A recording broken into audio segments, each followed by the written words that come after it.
자, 함께 읽겠습니다. 지극히 높으신 이의 성도들이 나라를 얻으리니 그 누림이 영원하고 영원하고 영원하리라. 네, 우리 지난주에 이어서 그 누림이 3-3번 영원하고 영원하고 영원하리라. 이런 제목으로 오늘 말씀을 이어갈 텐데요. 사순절이 시작되고는 이제 두 번째 맞는 오늘이 주일입니다. 4월 9일이 부활절이죠. 그래서 2월 셋째 주 수요일에 이제 제2의 수요일. 그로부터 이제 사순절이 시작됐고요. 오늘이 이제 사순절 이후 두 번째 맞는 주일입니다. 지난주에 제가 이제 참 가족에 대해서 말씀을 드렸는데, 진짜 가족이 무엇이냐? 예수님이 인정하시고 예수님이 정의 내리시는, 예수님이 그러니까 쉽게 말하면 성경에서 이게 바로 가족이야 라고 정의 내리신 그 참 가족, 진리의 가족에 대해서 말씀을 드렸었는데,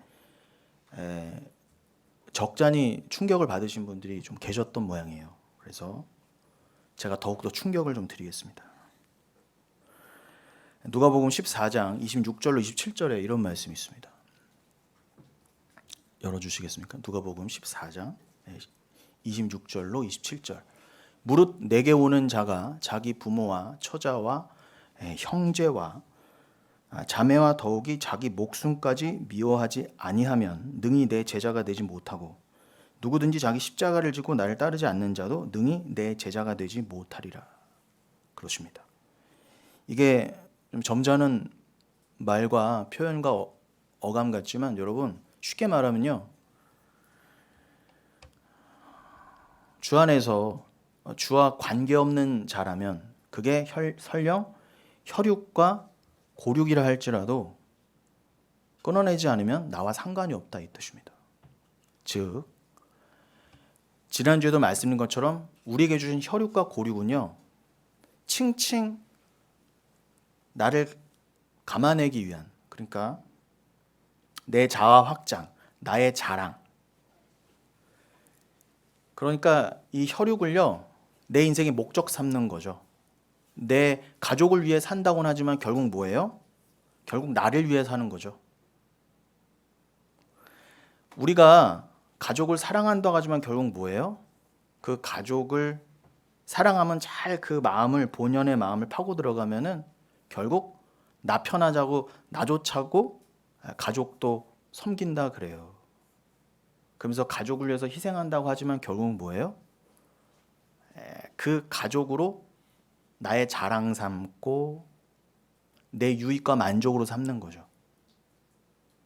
그러니까 쉽게 말하면은 가족을 사랑하고 섬기는 것도 나 중심이에요. 결국 나라 말입니다. 나. 그런데 예수님께서는 뭐라고요? 그 가족은 끊어내셔야 될 거라고 그럽니다. 끊어내셔야 될 거.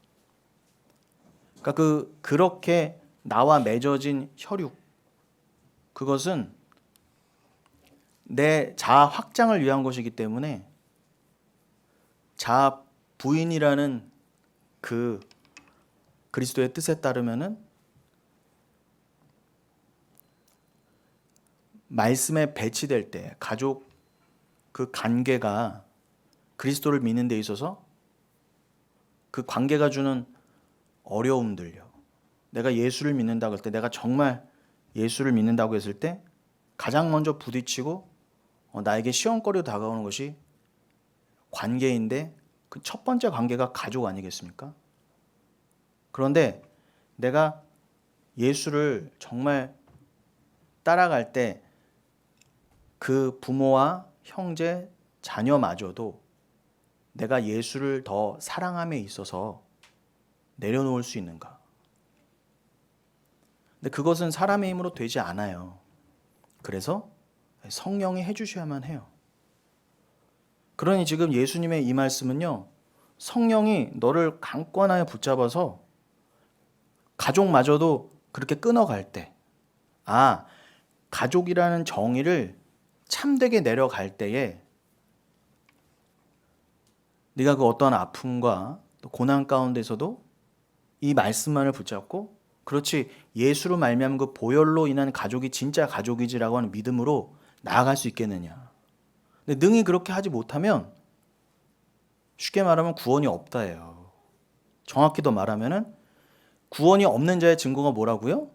혈육과 고육으로 똘똘 뭉쳐있는 사람이에요. 겹겹이 쌓여있는 사람이죠. 여러분 여기서 미워하다라고 돼 있는 이 미워하지 아니하면서 미워하다가 헬라어로 미세오로 돼 있습니다. 혹시 좀 더우시면요 온도를 좀 내려주셔도 돼요. 예. 여기서 헬라어가 미세오로 돼 있어요. 미세오. 이게 여러분 여기서는 그냥 미워하지 아니하면으로 좀 점잖게 되어 있는데 원어의 뜻을 따르면 뭐냐면은 증오하지 아니하면 싫어하지 아니하면 막 치가 떨리도록 형제와 자매는 어떨 때는 내 목숨 같잖아요. 근데 그 목숨마저도 가족마저도 증오하지 아니하면 능히 너는 내 진짜 가족이 아니라는 뜻입니다. 여러분 여기서 문자적으로 그저 우리가 어떻게 가족을 미워해요. 그죠? 웬만한 원수 아니고는 가족하고 천륜을 끊기가 어렵습니다. 그러니까 단순히 문자적으로 무조건 혈육과 고육을 미워해라. 막 무조건 욕하고 무조건 맛있는 건 나만 먹고 이러라는 뜻이 아니거든요. 특별히 부모가 자녀에 대한 사랑은 본능이잖아요. 어떻게 미워합니까? 그런데 하나님은 미워하지 아니하면 안 된다는 거예요. 그러니까 여기서는 단순히 감정적인 미워함을 넘어서 어떻게 해요? 그 가족을 부정하지 아니하면 자기 부인하듯 그 가족을 객관적으로 보지 아니하면 주를 믿는 그 믿음, 그 본질에 있어서 가족 사랑이 어긋난다고 하면은 그 가족과 영적으로 일치가 되지 아니하면 최선을 다해서 그 가족에게 전도는 하지만 결국은 어떻게 해요? 그 가족의 죄, 그 예수 그리스도를 온전히 영접하지 않는 그 죄에 대해서 미워하지 아니하면 결코 그는 예수님과 관계 있다고 할 수 없다는 것입니다.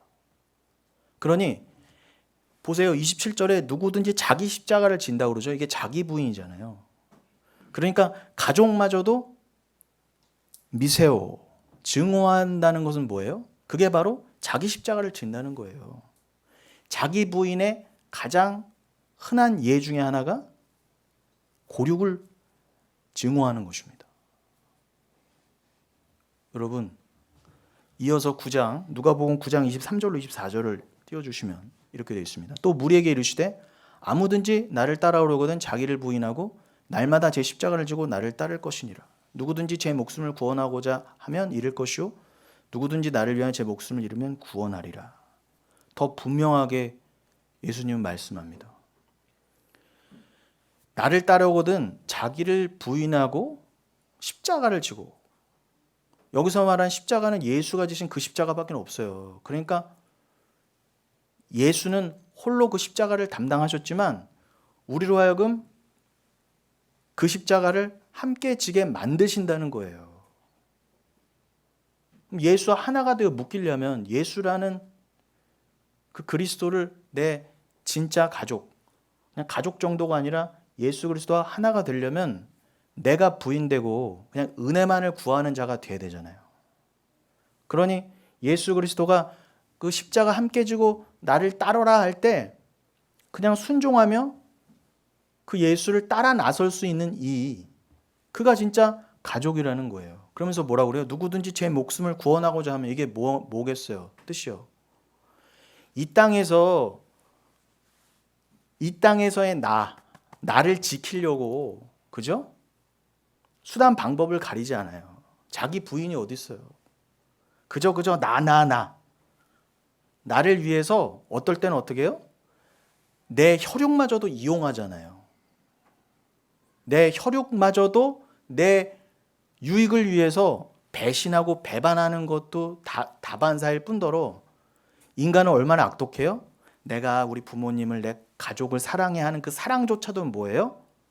나를 위해서 이용해 먹더라는 거예요. 나는 이런 사람이야. 자기 의로 사용하는 거예요, 인간은요. 정말 그 사고를 놓고 100번, 1000번 고아 먹는 것보다 더해. 하여튼 보이는 것, 하여튼 할 수 있는 건 모든 걸 동원해서 어떻게 해요? 날 위해서 써먹을 수 있는 게 인간이더라는 것입니다. 그런데 예수를 위해 살기는요, 그건 고사하고 자기 가족마저도 온전히 사랑하지 못하는 그가 어떻게 스스로를 구원합니까? 그렇게 사랑이 없는 자가. 그러니 자기 목숨, 이 땅에서의 내 목숨이 제일 소중해. 이 땅에서는 손가락 하나 다치는 것도 너무, 그죠? 힘들잖아요. 그러니 나를 지키기 위해서는 이 땅에서의 내 만족과 유익, 내 이름을 지키고 내 명예를 지키고 이 세상에서의 내 자랑을 위해서라면은 가족을 배반하고 가족을 이용해 먹는 것까지 당연한 나예요. 그런데 그렇게 날 위해서 살려고 하는 자는 결국 뭐예요? 잃는다는 거예요. 진짜 목숨을 잃어버린다는 거예요. 그러나 예수 그리스도를 위하여, 그죠? 어떻게 해요? 나를 부인하는 자, 이 땅에서의 나를 추구하던 그 걸음을 멈추고 나를 자랑하고 내 이름을 세우려고 예수마저도 이용했어요. 주시옵소서. 그냥 주 앞에서 맨날 구하고 금식하며 구하는 게 뭐예요? 결국요? 이 땅에서의 내 목숨을 위한 거였잖아요. 예수님 제발 내 소원 좀 들어달라고. 그냥 예수 그리스도는 내 순수한, 그저 아무 대가 없이 그냥 사랑하는 대상이 아니라 예수는 그저 나한테 뭔가를 줘야 되는 존재였던 거예요. 그렇지 않은 예수면 나한테 소용도 없어. 가족은 물론이고 그렇게 하나님이라는 예수마저도 나를 위해서 이용해 먹는 나요. 그 나를 깨닫고 하나님께 용서해 주세요, 회개합니다, 온전히 맡겨서 이러한 나를 제발 구원해 주세요, 나는 은혜 없으면 안 돼요 라고 하지 않는 자는 어떻게 해요? 구원이 없다 이겁니다. 그러니까 자기 부인을 하지 못하는 자는 구원이 없다예요. 바꿔 말하면 뭐예요? 구원이 없는 자는 자기 부인이 불가능합니다, 여러분.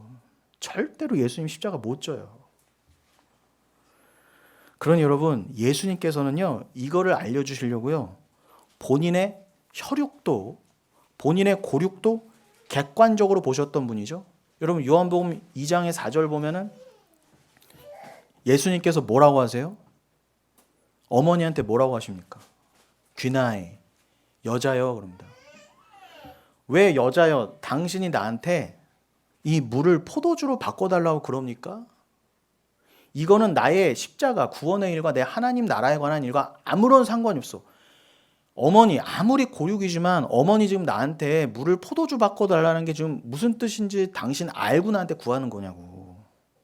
결국 어머니, 그 어머니의 심정, 마리아의 심정이 뭐였어요? 여러분, 마리아 하면은 가톨릭에서는 우상 삼잖아요.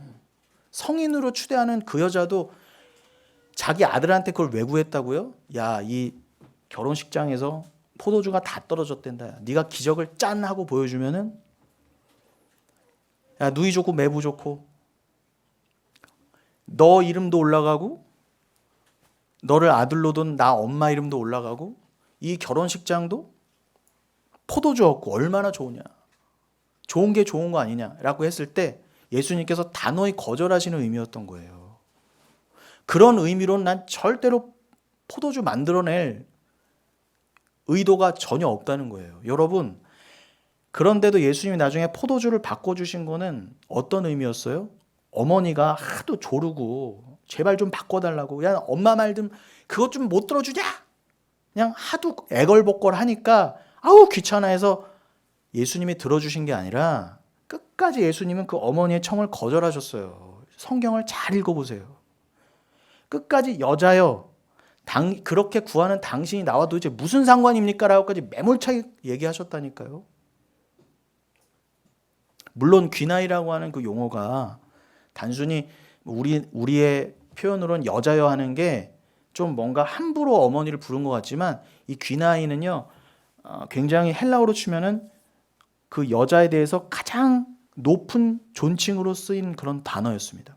그렇다고 하더라도 어머니는 어머니지 어머님한테 귀나이, 여자여, 여사님, 사모님 이렇게 부를 건 아니잖아요. 근데 왜 그러셨다고요? 아무리 고륙인 어머니조차도 구원의 의미를 모르고 나한테 기적 바라면 당신 나와 상관없는 그런 죄인에 불과하다라고 말씀하시는 거예요. 아무리 혈육이지만 객관적으로 보는 거예요. 당신도 그저 구원받지 않으면, 보혈 의지하지 않으면, 기적의 진짜 의미를 깨닫지 못하면 나와 아무런 상관없는 여자에 불과하다라는 의미였던 것입니다. 그럼에도 불구하고 예수님이 포도주를 바꿔주신 것은 어머니가 요청을 해서 바꿔준 게 아니라 뭐예요? 그 포도주가 가리키던 바, 이 잔치를 잔치되게 하는 포도주. 여기서의 잔치는 뭘 상징한다고요? 천국에서의 혼인 잔치를 상징하는 거였어요. 그러면 포도주는 뭘 상징해요? 무조건하고 예수 그리스도의 보혈을 상징한단 말입니다. 그럼 이 땅에서의 잔치로 완성되려면 반드시 포도주가 있어야 되는 것처럼 천국에서의 우리의 구원의 잔치가 완성되려면 뭐가 필요하다? 주의 십자가 보혈이 필요하다. 이거 알려주시려고 물을 포도주로 바꿔주신 것 뿐이지 우리한테 설명해 주시려고, 구원을 설명해 주시려고 바꿔주신 거지 어머니가 들어 주시옵소서 기도해서 바꿔준 게 아니라 말입니다.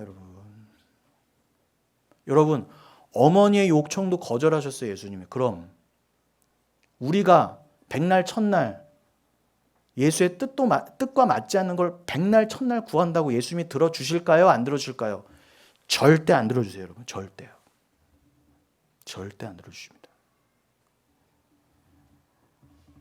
그러니 우리는 하물며 무슨 자격으로 주님한테 이렇게 뻔뻔할 수 있냐는 거예요. 예수님은 자기 어머니와 혈육에 대해서도 구원에 있어서는 엄정하게 객관적으로 보셨어요. 그냥 어물쩡 혈연지연 따져서 천국 그냥 뒷문으로 안 들여보내셨다니까요. 그게 어머니를 할지라도 형제 자매를 할지라도 하나님 말씀 그 예수를 안 믿으면 천국 아니다입니다. 절대 아니에요. 타협 없습니다. 마태복음 12장 46절로 50절. 예수께서 그래서 예수님이 이렇게 말씀하신 겁니다. 마태복음 12장 말미에 예수께서 무리에게 말씀하실 때에 그의 어머니와 동생들이 예수께 말하려고 밖에 섰더니 한 사람이 예수께 여짜오되 보소서 당신의 어머니와 동생들이 당신께 말하려고 밖에 서 있나이다 하니 말하던 사람에게 대답하여 이르시되 누가 내 어머니며 내 동생이냐 하시고 손을 내밀어 제자들을 가리켜 이르시되 나의 어머니와 나의 동생들을 보라. 누구든지 하늘에 계신 내 아버지의 뜻대로 하는 자가 내 형제요 자매요 어머니라 하시더라. 분명히 말씀하시죠. 예수님이요 막 설교하고 계셨어요. 성경을 가지고 강론하고 계실 때 밖에 어머니와 형제들이 찾아온 거예요. 그러니까 누가 예수님 지금 밖에 좀 나가보세요. 예수님의 혈육들이 와 있습니다. 그랬더니 예수님께서요 아니 그 당시에 무슨 일이 이렇게 급하게 있어서인지 몰라도 어머니하고 형제들이 급하게 찾아왔어요. 먼 길을요. 자주 만나지도 못했을 거예요. 예수님 공생의 이후로는. 그러면 알았다 그러고 만사 제쳐놓고 어머니 오셨어요. 동생들아 왔느냐? 이렇게 할 만도 한데 물론 나중에는 또 그렇게도 하셨을 수 있겠지만 근데 이 말씀에서 뭐라 그러세요? 그 상황마저도 어머니와 동생들이 찾아온 그 상황마저도 말씀으로 사용하시더라는 거예요. 실수가 없으신 전지전능하신 하나님이신 예수님이 자기 혈육이 그때 내가 설교할 때 이 땅에서 말씀을 전할 때 찾아오리라고는 예상했을까요? 못했을까요? 당연히 예상했죠. 예상한 게 아니라 정하신 거죠. 주님이 그때 딱 찾아오시도록. 가족이 찾아오도록 정하신 거예요. 예수님이. 그래서 다 연출하시고 이걸 우리에게 극으로 보여주신 거예요. 우리에게 알려주시려고 여러분. 그래서 자기가 굳이 사역하고 있을 때 혈육들이 자기를 찾아오게 만드신 거예요. 왜요? 설명해 주시려고. 뭘 설명해 주셔요? 혈육이 진짜 가족이 아니야. 그거 설명해 주시려고요. 진짜 혈육은 누구라고 그래요? 제자들을 가리켜 이르시되 나의 어머니와 나의 동생들을 보라 그런 거예요. 교회 성도들을 가리키면서 이들이 내 진짜 형제요, 이들이 내 부모다 그랬었어요. 그 뜻은 뭐예요? 단순히 내가 사역하는데 방해가 된다, 부모도 어머니도 못 알아본다, 이 뜻이 아니잖아요 여러분. 예수님의 진짜 뜻은 뭐예요? 이렇게까지 고륙에 대해서 엄정하게 하신 게 뭡니까? 내 진짜 혈육은 교회라는 거예요 여러분. 말씀이 통하지 않고 말씀으로 하나 되지 않으면 아무리 혈육이어도 가족이 아니라 말입니다 여러분. 예수님이 그렇게 정의하셨어요. 여기 누가 토를 달 거예요 여러분? 여기에요. 감히 누가 토를 달 거예요? 그렇다고 한다면 여러분, 예수님은요 본인의 고륙들도 그렇게 자기 부인시키셨어요. 그러면 우리가 여러분, 어머니가 그렇게 달려들어서도 안 된다 그러고 혈육 지연이면은 여러분, 예수님 안다고 그러면 여러분이 만약에 여기서 대통령을 안다고 쳐보세요. 그 이 땅에서의 그 권세 가지고도 어디 가서도 떵떵거리고, 야 이거 사기 쳐먹기도 좋잖아요. 나 대통령하고 친해? 그럼 다 넘어가죠. 우리나라 사람들 청와대에서 나왔다 그러면 다 넘어가잖아요. 그럼 그런 게 상식이라면 이 땅에서는 내 친가족이 예수예요. 그럼 얼마든지 그 이름 이용해 먹을 수 있잖아요. 야, 내 가족이 예수야. 근데 예수님은 그거 다 거절하셨단 말입니다 여러분. 그렇다고 한다면 여러분은요, 저는요, 예수님의 혈육, 그 혈통적인 가족도 아니고, 여러분이 팔레스타인에 태어나셨습니까? 뭐 사돈의 팔촌이나 되셨어요 예수님의? 여러분이 유대인이세요? 아무 관계 없잖아요. 그럼 여러분이 비빌 뭐가 있어요 여러분? 예수님은 혈육도 안 된다고 하셨단 말입니다. 그럼 여러분이 뭐가 그렇게 예수님하고 관계가 있으시고, 뭐가 그렇게 예수님 앞에서 잘난 게 있으시고, 뭘 그렇게 예수님한테 하신 게 있어서 예수님한테 뻣뻣하게 들이밀면서 천국 들여보내달라고 여러분의 행위를 가지고, 나 이런 거 했어요, 율법의 행위를 가지고 예수님한테 들이미는 게 가당키냐 하시냐 말이에요 여러분. 가당키나 하시냐 말이에요.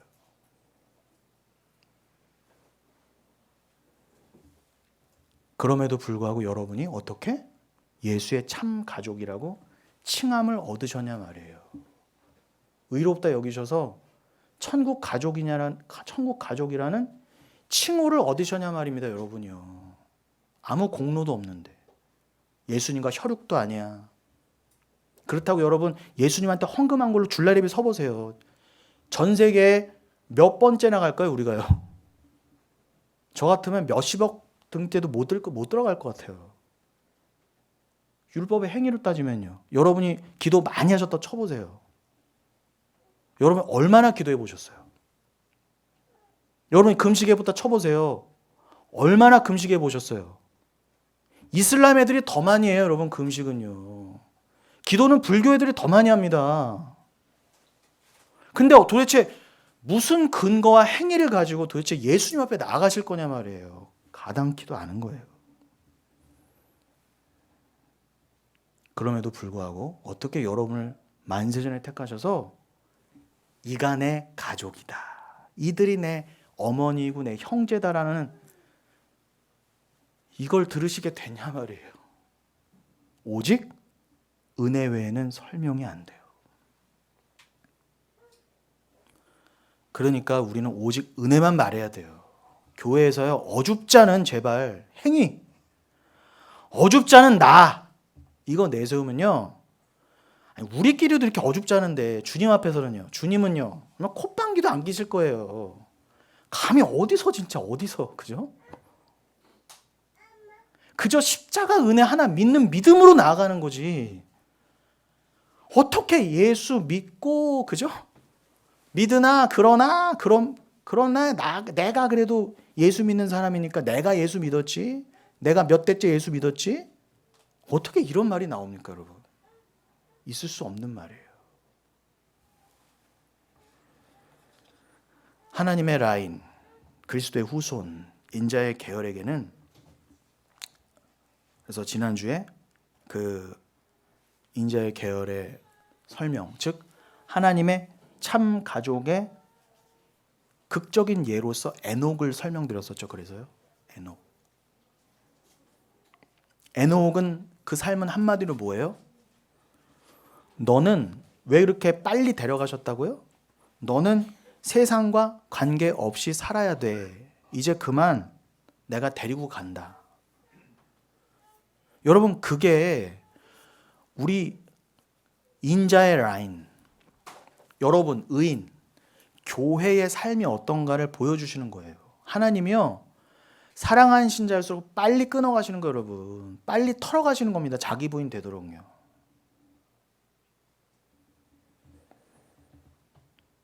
그 인자의 계열 에녹, 그리고 에노스로 설명된 그 하나님의 참 가족의 그 계열이, 인자의 계열이 어떤 삶을 살았다고요? 그저 한 것이라고는 창세기 4장 26절에서도 우리 확인한 것처럼 여호와의 이름을 불렀더라, 이거밖에 없었어요. 하나님이 진짜 가족에게 원하시는 건 뭐밖에 없다고요? 너 뭐 가져와, 뭐 했어? 네가 뭘 이루었구나, 업적, 행위, 너의 어떤 혈통적인 자랑, 이런 게 아니라는 거예요, 여러분. 오직 여호와의 이름을 불렀느냐, 은혜를 사모하고 구했느냐로만 기준을 잡으셨다는 거예요. 여러분, 세상을 최선을 다해 사세요. 제가 좀 이따가도 종말로 말씀드리겠지만 정말 누구보다도 열심히 사세요, 여러분. 정말요. 그러나 왜 하나님이 여러분을 열심히 누구보다도 피땀 흘려 살게 하시는 줄 아세요? 그게 얼마나 허무한 것이고 그게 본질이 아니면 그게 목적이 아니라는 것을 알게 하시기 위해서라도 여러분들은 최선을 다해 사셔야 돼요. 누구보다 열심히. 그리고 제발 정직하게 사세요. 제발. 조금 덜 벌더라도 짱돌 굴리고 세금 탈루하고 남 협박하고 공갈쳐서 사기치지 마시고, 아유 11조 많이 하면 되지, 이런 생각 버리시고 11조 못 하셔도 되니까 제발 100원 한 푼을 벌더라도 정직하게 사세요. 제발. 그러나 하나님이 그렇게 열심히 살게 하실수록 어떻게 해요? 그거 끊어가실 거예요. 어떻게 해요? 세상 것을 가득 쥐어보고 그냥 가져보려고 아등바등 해봐야 이게 얼마나 허무한 것인가. 하나님이 주시는 그 사랑과 은혜하고는 비교할 수 없구나를 알게 되죠, 여러분. 학생들 제발 열심히 최선을 다해 공부하세요. 학생 때는요, 누구보다도 더. 여기 사업하시는 분들이요, 열심히 하십시오. 저요, 정말 열심히 하겠습니다. 정말 코피 터지도록 말씀 준비할게요. 그러나 우리의 그 열심이 주 앞에서 계수가 되지 않는 것을 알고 자기 부인 되려면 뭔가 있어야 비워지죠, 여러분. 비워지는 게 뭔지를 알죠. 그러면서 어떻게 해요? 여러분들이 하나님이 건강 주시고 물질도 주시고 다 줘보시더라도, 그렇지 않을 때가 더 많겠지만 여러분에게 여러 가지를 줘보시더라도 어떻게 해요? 그거 의지하지 마시고 꼴랑 얼마, 내 가족, 내가 이루는 뭐 업적, 내 소유, 그런 거 의지하지 마시고, 그럴 때일수록 어떻게 해요? 에녹처럼 여호와의 이름만을 불러보시라 말입니다. 은혜만을 구하는 자가 그때도 돼보시라는 거예요. 없을 때나 있을 때나 동일해요. 네가 은혜만을 구하는 자인가? 이것만 물으시는 거예요, 여러분. 왜요? 은혜가 아니고는 천국에 못 들어가니까 그런 거예요. 여러분, 하나님의 라인, 그 예수 그리스도의 후손의 라인은 이 세상에서 세상 것을 힘삼아서 자기의 가치를 자랑하고 그렇게 자기를 확장하면서 하는 게 아니라 그냥 하나님의 이름을 부르면서 하는 거예요. 어떤 상황과 환경에서도. 가족조차 미세오, 미워하면서, 헬라어가 발음도 비슷하죠? 미세오, 미워하면서. 근데 증오하면서까지. 그렇게 혈육마저도 부정해가면서까지 하나님 절대 의존적인 존재로 여러분들은 매일매일 지어져 가셔야 돼요. 선악과를 범하고 스스로 하나님처럼 되어버린 죄인들이 그렇게 하나님의 이름을 부르는 자리로 내려가기 위해서는 반드시 자신의 육적 자아가 죽어야만 합니다. 내 이름의 육이 죽고, 여러분 이 땅에서는 전봉중 여러분들의 이름이, 육적인 이름이 이 땅에서의 여러분이잖아요. 여러분들은 내 육적 이름을 위해서 최선을 다해 살았잖아요. 누가 시키지도 않아도. 하나님마저도 이용해 먹으면서. 예수 이름까지도 구워 삶아가면서 어떻게 해요?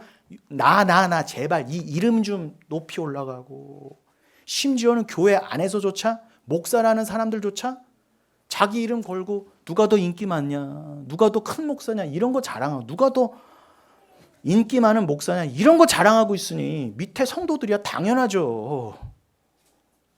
목사들부터 썩었는데요. 자기 부인이 어딨어요 이 세상에.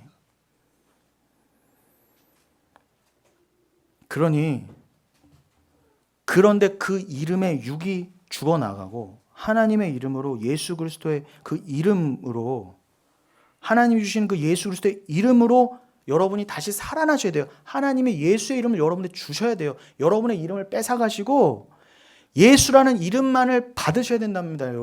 말입니다, 여러분. 그게 의로 덮이는 거잖아요. 나는 여전히 죄인인데 로기조마에 그냥 의로 여겨주심. 하나님의 유일한 의가 뭐라고 그래요? 예수 그리스도라고 그러잖아요.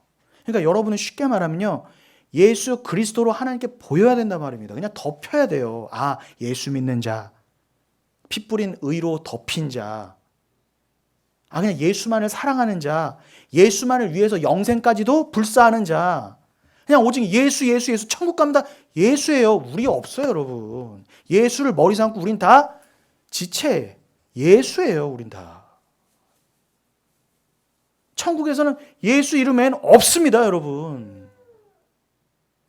그냥 우리 이름을 이 땅에서 지어가는 훈련하는 것이지, 죽는 날 그 순간까지 나 하던 자가 어떻게 천국 가요, 여러분. 죽는 순간까지도 바울처럼 나는 날마다 죽노라, 나는 죄인 중에 괴수다, 죽는 순간까지 그러고 가셔야 돼요. 이 땅에서 여러분 스스로 의를 완성하라는 게 아니라 죽는 그 순간까지 야곱이 그랬던 것처럼, 어떤 의인들이 그랬던 것처럼 그냥 예수 그리스도 이름만 꼭 붙들고, 그래 내가 예수 이름 그리스도 이름 아니면 천국은 못 들어가지, 그래 내가 지금까지 이렇게 살아왔던 인생, 주가 인도해 주셨던 그 인생은 그냥 예수만을 의지해야 되는 그 삶이었어. 나는 이제 이 가치관대로, 이 삶의 방향대로 그대로 천국 들어가서 나는 완성될 거야. 그냥 천국에서 이제는 더 이상 내 이름 때문에, 내 욕심 때문에, 그 죄 때문에 흔들리거나 갈등하거나 자기 부인이 안 되는 나를 보고 힘들어하고 좌절하는 거 없이 그냥 완성으로 들어갈 거야. 내가 자기 부인으로 십자가로 이렇게 지내왔던 그 삶의 방향 그대로 나는 천국 들어가서 완성될 거야. 나는 예수로 완성될 거야. 나는 하나님의 의로, 은혜로 완성될 거야. 그게 우리 죽을 때의 모습이어야 되는 거예요. 죽을 때 죄가 다 사라져서 천국 들어간다는 뜻이 아니라, 여러분. 여러분이 진짜 단언합니다. 여러분이 죽기 바로 직전에 여러분의 뇌리 속에, 여러분의 마음 속에 예수 외에 다른 것이 생각나고 붙잡아진다, 여러분에게 천국은 없어요. 제가 단언합니다. 미워하셔야 돼요. 미세요. 가족부터 미워하셔야 돼요.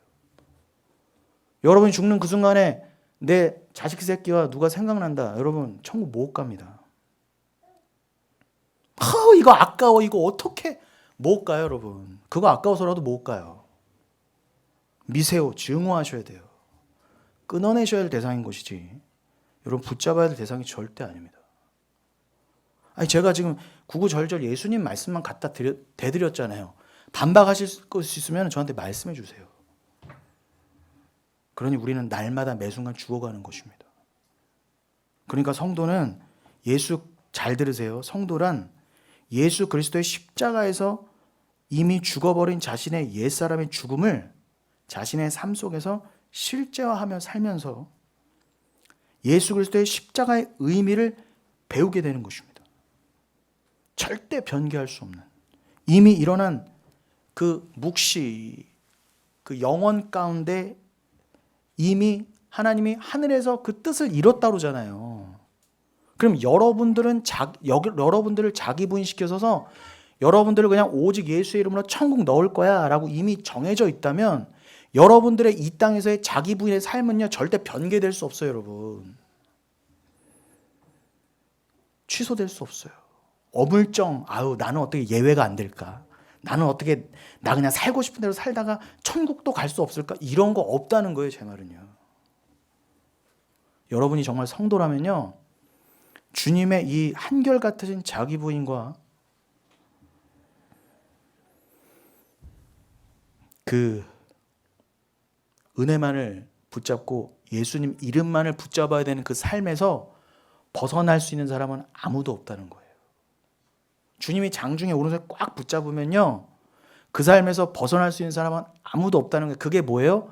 주님의 사랑의 증거라는 거예요. 여러분 주님이 사랑하지 않으시면요 어떻게 살든지 말든지 무슨 상관입니까? 여자요 무슨 상관, 이런 거 똑같은 거예요. 여러분 무슨 말씀 듣고 싶으세요? 저는요 봉중아 너랑 내가 무슨 상관이 있냐? 이런 말 듣게 되면 이거 정말 절대 절망이잖아요. 마태복음 7장 똑같잖아요. 염소들이요 지들이 양인 줄 알고 다른 이름으로도 안 했어요. 예수의 이름으로 병 고치고 심지어는 어떻게 해요? 사역하고 예언하고 방언하고 다 했어요. 전도도 하고요. 그런데 어떻게 해요? 은혜를 모르는 자들, 자기 부인 되지 않고 그 모든 것을 자기 확장의 재료로 삼았던 자들, 불법을 행했던 자리라 그래요. 여러분 예수님이 뭘 불법이라 하셨다고요? 그냥 단순히 나쁜 짓하고 도덕 윤리적으로 나쁜 짓을 불법이라 한 게 아니라요 염소인 주제에 양인 척한 걸 불법이라 하셨어요. 그래서 어떻게 해요? 겉으로는 다 해요. 진짜들처럼 기도도 하고 전도도 하고 다 해요. 심지어는 어떻게 기적도 행해요. 근데 주님이 뭐라고요? 너랑 나랑 무슨 상관, 난 너를 도무지 모르겠다. 죽는 그 순간까지 너만을 위해 살다 왔던 너랑 나랑 무슨 상관이야. 이 말 듣게 되는데 가장 여러분 슬픈 일이 되는 거예요. 정말 가장 민망한 일이 되는 거예요. 영원히 슬피 울며 이를 갈아야 되는 거예요. 여러분 이렇게 어미한 말씀이 떨어지시는데 어떻게 우리가 자기 부인의 길을, 십자가의 길을 외면하려고 할 수가 있겠습니까? 어찌 이 말씀 앞에 이 말씀을 부정할 수가 있겠어요? 그러니 여러분 묵시 가운데 이미 하나님이 완성하신 하나님 나라에서는 영원 가운데는 어떻게 이미 결정되어 있다고요? 여러분을 십자가에서 죽이셨다 해요. 그래야 부활이니까. 그래야 예수의 이름을 덧입게 되니까. 그것이 실제화되어서 증거되게 하시는 장이 여러분 인생인 거예요. 다른 의미 하나도 없어요. 여러분. 여러분 개인의 유익, 만족 그딴 거 없습니다. 여러분. 다 내려놓으셔야 돼요. 그게 여러분의 성도 인생이기 때문에 성도가 이 땅에서 그 죽음을 통과하지 않고는, 여기서 죽음이라는 거는 육신적인 죽음을 포함해서 자기 부인의 그 죽음, 진짜 죽음을 말하는 겁니다. 여러분. 정령 죽어야 된다는 그 죽음이에요. 여러분. 헬라어로는 다나토스, 히브리어로는 무트의 그 죽음을 말하는 겁니다. 그 죽음을 통과하지 않고는 단 한 사람도 하나님 나라에 못 들어간다. 반면에 그것을 통과하지 않은 자들은 어떤 죽음이요? 십자가에서 주와 함께 죽는 그 죽음을 통과하지 않는 자들은 반드시 최후의 심판대에서 거기서 영원히 죽는다는 거예요. 지옥 영벌로 들어간다는 뜻입니다. 둘째 사망으로 들어간다는 뜻이에요. 예수님의 삶은 우리에게 바로 그 삶을 보여주고 가신 거예요. 예수님 그대로 그 길을 가셨잖아요. 정말 십자가에 죽기까지 순종하시지 않으셨습니까? 우리가 지금 한 달 넘게 여러분들 눈치채셨는지 모르겠지만 지금 종말론, 지금 기저에 제 설교에 지금 계속 기저에 깔려 있는 거는 당연히 기본 베이스는 오직 은혜와 오직 믿음과 자기 부인이지만 조금 더 카테고리를 줄이면 세부적인 주제로 지금 한 몇 주간, 한 달, 두 달 가까이 지금 계속 종말론에 대해서 얘기하고 있어요. 제가 계속 베이스를 깔아간 거예요, 여러분. 결정적인 말씀이 떨어질 때 여러분들이 받으실 수 있도록 기본적인 걸 우리가 이렇게 그릇이 만들어져야 되잖아요. 그런데 설교 시간은 한 주에 길어봐야 1시간밖에 안 돼. 그러니까 한 달을 넘게 하는 거예요. 오늘도 제가 휴거에 관한 말씀을 정말 밤을 새서 준비해 왔는데 모르겠어요. 여러분에게 시간상 얼마나 전달될지 모르겠는데 시간 되면 마치겠습니다. 근데 결국은 제가 여러분이 종말론을 올바로 이해하게 하시기 위해서 제가 지금 다 연결시켜서 다 연결되어 있는 거예요, 여러분 얘기는. 제가 엉뚱한 얘기한 게 하나도 없어요. 다 이것은 시줄과 날줄로요 연결되어 있는 거예요. 여러분 이 종말에 관한 더 세부적으로 휴거에 관한 말씀을 잘 받으시기 바랍니다. 그래서 이 미혹돼가는 이 썩어져가는 이 음란한 세대 가운데 여러분 정말 믿음으로 견고히 바른 종말론의 믿음으로 서 계셨으면 좋겠어요.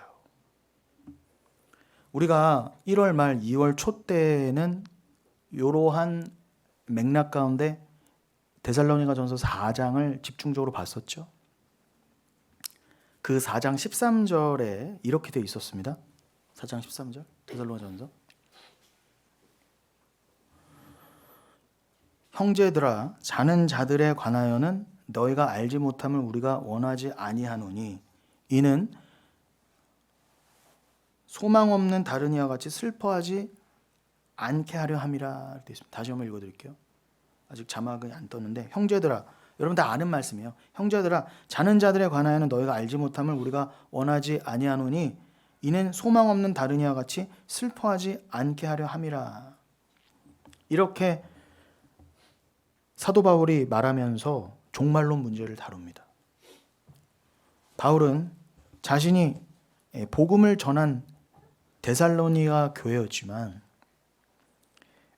그 복음의 씨앗이 자라나는 것을 보기는커녕 싹이 트는 것조차 제대로 보지 못하고 그 교회를 떠나야만 했어요. 데살로니가 교회에 대한 전도의 상황이 사도행전 17장에 나오잖아요. 거기서 보면 뭐예요? 17장 한 2절인가 3절에 보면은 사도 바울이 데살로니가에 이르러 빌립보에서 데살로니가에 이르러 어떻게 해요? 새 안식일에 성경을 가지고 강론했다 그러잖아요. 그 성경은 당연히 구약 율법이겠죠. 그럼 새 안식일은 뭐예요? 세 번의 안식일을 거치는 동안, 그러니까 한 21일, 3주 정도 머무르면서 어떻게 해요? 사도 바울이 복음을 전한 거예요. 그러니까 안식일은 3번밖에는 거기서 못 지낸 거예요. 그러니까 끽해봐야 설교 몇 번 했었겠습니까? 최소 3번 해서 뭐 많아봐야, 그죠? 그런데 그랬던 교회가 그랬던 말씀 위에 섰던 교회가 데살로니가 교회였어요. 그런데 잘 아시다시피 이 유대인 놈들이 그냥 그 왜 어깨들 있잖아요. 깡패들, 깍두기들 다 동원해서 어떻게 해요? 사방에서 끌어 모아서 데살로니가로 모여서 사도 바울 잡아 족치려고 복음 전하는 그 바울과 그 일행들을 그렇게 핍박했습니다. 그래서 그거에 쫓겨서 야손이라는 집 사람들이 대신 고난받고 어떻게 해요? 사도 바울은 얼른 피신시켜서 사도 바울이 베레아로 내려갔잖아요. 그러니 그렇게 급하게 말씀 전하고 급하게 떠난 데살로니가 교회가 얼마나 궁금했겠어요. 뭐 인터넷이 되길 합니까? 전화가 되길 합니까? 그러니 얼마나 마음이 애틋했겠어요. 사도 바울의 마음이요. 이 교회가 제대로 잘 섰을까? 누가 있어서 과연 말씀은 잘 전하고 있을까? 내가 제대로 성경교육 한번 제대로, 성경학교 한번 제대로 못 열어주고 왔는데 잘 신앙생활을 하고 있을까? 얼마나 걱정이 됐겠어요. 그랬던 상황 가운데 동역자 디모데를 보내서 데살로니가 교회의 상황을 듣게 됩니다. 그런데 그 소식은 뜻밖에도요, 데살로니가 교회 교인들이 외부의 핍박에도 굴하지 않고 믿음을 잘 지키고 있을 뿐 아니라 그들의 목사 바울이 자기들에게 돌아오지 않는다는 것에 원망하지도 않고 바울에 대해 지금도 아주 깊은 애정을 가지고 있고 그를 주 안에서, 사랑 안에서 다시 보기를 간절히 바란다는 거였어요. 바울 목사님 언제 한번 볼 수 있을까? 하지만 그런 좋은 소식도 있었지만 그런 소식과 함께 데살로니가 교회의 문제들이 함께 디모데 편을 통해서 사도 바울에게 보고가 된 것 같은 정황이 있어요. 그런데 그 데살로니가 교회의 심각한 문제 중에 하나가 뭐였냐면 종말론에 관한 문제였어요. 종말론에 관한 곡해와 오해였습니다. 그것 때문에 교인들이 심각한 혼란에 빠져 있고 그 무지 가운데 무질서함에 빠져 있으며, 그러니 사도 바울이 이거 종말론을 바로 잡아줘야 되겠구나라고 마음먹게 된 거예요. 그런데 그렇게 사도 바울이 그 상황이 되어서 마음 먹어주지 않았다면 오늘날 이 성경 우리에게 주어지지 않았죠. 그러니까 아이러니한 거죠. 그러니까 여러분, 현상으로 판단하지 마세요. 문제가 아닌 것입니다, 여러분. 그 문제 덕에 우리가 성경을 얻었잖아요. 말씀을 얻었잖아요. 그러니 합력하여 선이란 걸 절대 잊지 마십시오. 그래서 데살로니가전서 그 편지의 전서라고 하는 편지의 말미, 그 5장까지 있잖아요. 데살로니가 전서는. 그 중에서 4장 13절에 형제들아 자는 자들에 관하여는, 그죠? 이게 종말론에 관하여라고 풀어 말할 수 있잖아요. 이미 죽은 자들에 관하여는 너희가 알지 못함을 우리가 원하지 아니하노니 이는 소망 없는 다른 이와 같이 슬퍼하지 않게 하려 함이라. 여기서 여러분, 잠자는 자들, 자는 자들은 저번에도 설명드린 것처럼 당연히 부활신앙이 내포되어 있는 거죠. 이건 성경에서 쓰는 잠자는 자니까. 세상도 영면한다 말을 쓰지만 교회와 성경에 쓸 때는 그 안에 부활신앙이 당연히 내포되어 있는 것입니다. 그리고 소망 없는 다른 이는 뭐라고 했어요? 그리스도인들을 제외한 나머지 인류 전체라고 하는 아주 웅대하고 의미심장한 뜻이 담겨 있다고 말씀드렸었습니다. 그리고 슬퍼하지 않게 하려 함이라 해서 슬퍼한다는 것은, 잘 들으세요, 당시 바울이 전애들은 데살로니가 교회의 상황을 이해했을 때 단순히 사랑하는 사람들의 죽음으로 인해서 그들이 주위에 없게 되어서 그들과의 이별을 슬퍼했다는 정도가 아니라 아주 절망적인 슬픔, 왜인지 모르겠는데 그냥 우리는 아무리 사랑하는 사람이어도 주 안에서, 믿음 안에서 그 사람을 보내면 눈물 가운데 주님의 위로가 있고 천국 소망으로 인해서 위로를 받잖아요. 그런데 이 데살로니가 교회가 그냥 믿는 자들의 슬픔 정도가 아니라 어떤 절망적인, 그럼 우리가 아는 소망 중의 슬픔이 아니라 뭔가 심각한 이 종말에 관한 오해 가운데 슬픔이었다는 거예요. 그럼 왜 데살로니가 교회 교인들은 예수 그리스도의 재림 이전의 죽음에 대해서 그렇게 슬퍼했던 것일까요? 여러분 잘 아시는 것처럼 그 사람들이 어디서 무슨 소문을 들었는지 모르겠는데 곧 있으면 예수 그리스도가 곧 오신다는데 그 예수 그리스도의 재림 이전에 우리 아버지가 돌아가셨어, 내 동생이 죽었어, 이렇게 그 슬퍼하는데 이 슬픔이 도를 지나치는 거예요. 도대체 어디에 근거 없는 슬픔으로 왜 하필 예수 그리스도가 다시 오시기 전에 죽은 거야, 이렇게 돼버린 거예요. 요 배경을 일단 잘 기억해 두시고요.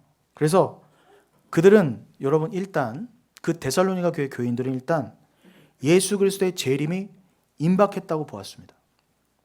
이건 표면상으로는 틀리지 않아요. 그러나 정확한 재림 종말론이었냐는 것을 제가 묻고 싶은 겁니다. 우리도 그래 예수님 뭐 그냥 들리는 말로도 예수님 곧 오신대. 근데 그냥 관념이죠. 뭐 긴박하다고 했는데 여러분 얼마나 긴박하세요? 솔직히요. 아무리 옆에 지진 터지고 전쟁 나봐요 어떻게 해요? 그렇게 긴박하게 여기지 않아요. 그냥 우리 사는데 바빠요. 아무리 이 나라의 인구가 줄어든다고 해도요, 당장에 내 삶이요 급한 거예요. 나랑 상관없는 거예요. 그게 인지상정이에요. 그러니 예수님이 곧 오신다라는 게 우리와 도대체 얼마나 상관이 있겠습니까? 아무리 교회 다닌다고 해도요. 그러니 그런 것처럼 일단은 데살로니가 교인들도 예수가 재림하신다는 게 재림이 임박했다는 거는 표면적으로는 인정하고 있었어요. 그러나 정확한 재림에 의한 재림의 믿음에 의한 종말론은 아니었다는 거죠. 그때나 지금이나 주님의 재림은 언제 이행되어 완성되어도 이상하지 않을 정도로 긴박했습니다. 지금도 그렇고요. 그런데 여러분 솔직히 어떤 마음 들으세요? 저의 이런 얘기를 들으면은 에이 목사님 그때야 예수님 승천하시고 얼마 안 됐을 때니까 그렇다지만 지금은 2000년이나 흘렀는데 긴박한 게 아니라 너무 느슨한 거 아닌가요? 주님 다시 오시는 건 맞긴 맞아요. 게다가 어떻게 해요? 말은 안 해도 정도는 지나치지만 속으로 어떻게 해요?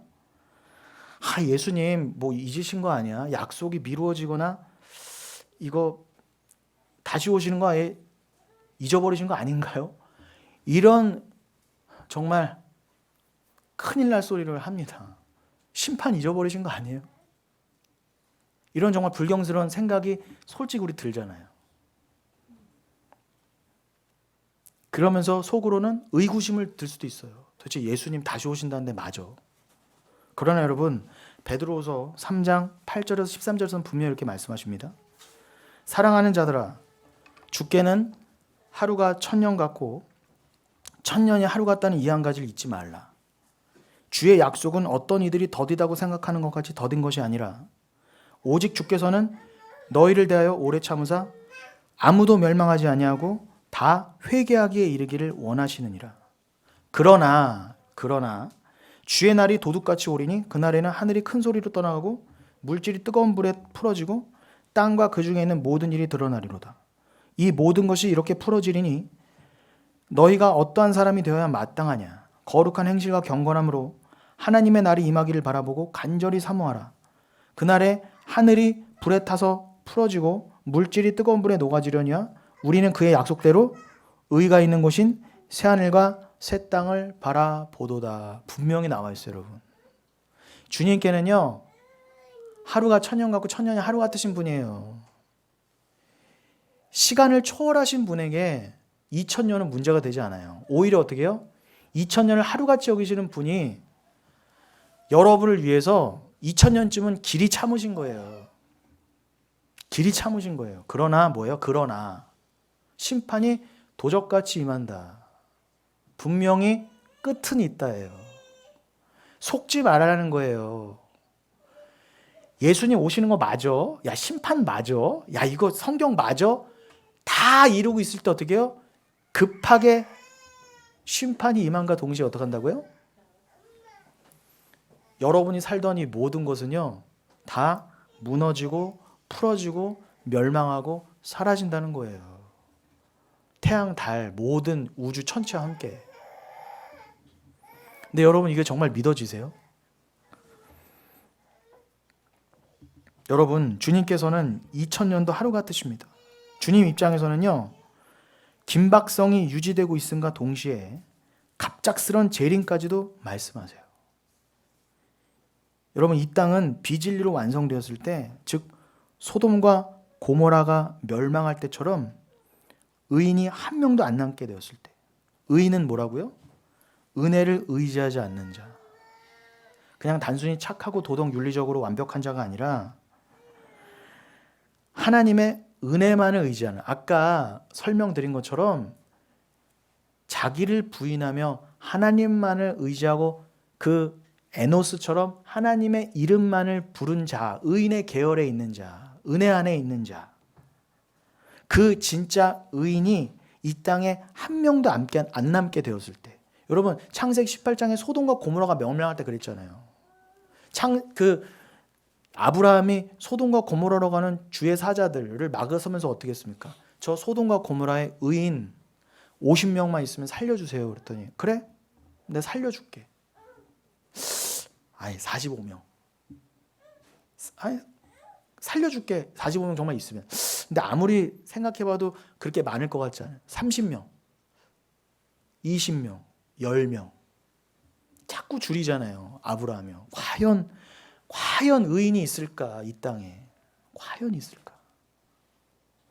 10명까지 내려갔다가 아브라함이 포기하고 주님께 맡깁니다. 그 즉시로 어떻게 해요? 소돔과 고모라가 멸망했다예요.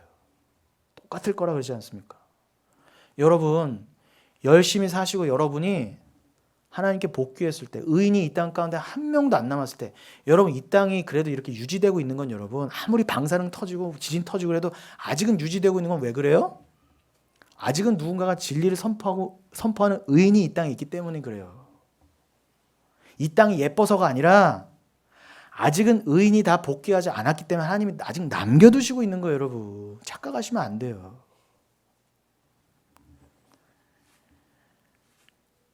그렇게 이 땅에 가인의 계열들만, 비진리의 사람들만 이 땅에 남았을 때 어떻게 해요?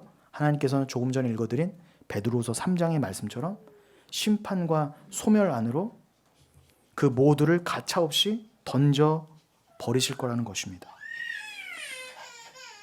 그때까지 우리 세희가 얼른 끝내달라. 2분 남았다 세희야. 네, 끝내야 되겠다. 여러분 그러니까 제가 지금 오늘 설교 때 다음 시간에 이어지겠지만 이거 심각하다. 갑자기 웃으면서 마무리하려니까 이게 정말 심각한 말씀. 말씀의 문맥을 잘 기억하십시오. 여러분들이 이 땅에서 그 단 한 명의 의인으로 남아갈 때까지 이 땅에서 살아가시면서 어떤 삶이요? 자기를 부인하고 혈육마저도 미워하며 그렇게 만세전에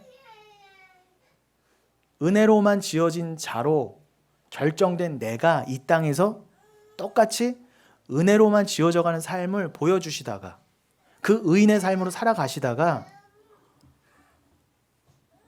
여러분들이 이 땅에서 주님이 맡겨준 삶을 다 사시고 나면 어떻게 해요? 이 땅에는 참혹한 심판이 임한다는 거예요. 참혹한 심판이. 그때까지 이 땅에 남아있던 자들, 즉 자기 부인의 십자가를 믿지 않던 자들, 그들은 구원에서 제외된 자들임에도 불구하고 그 염소들이죠.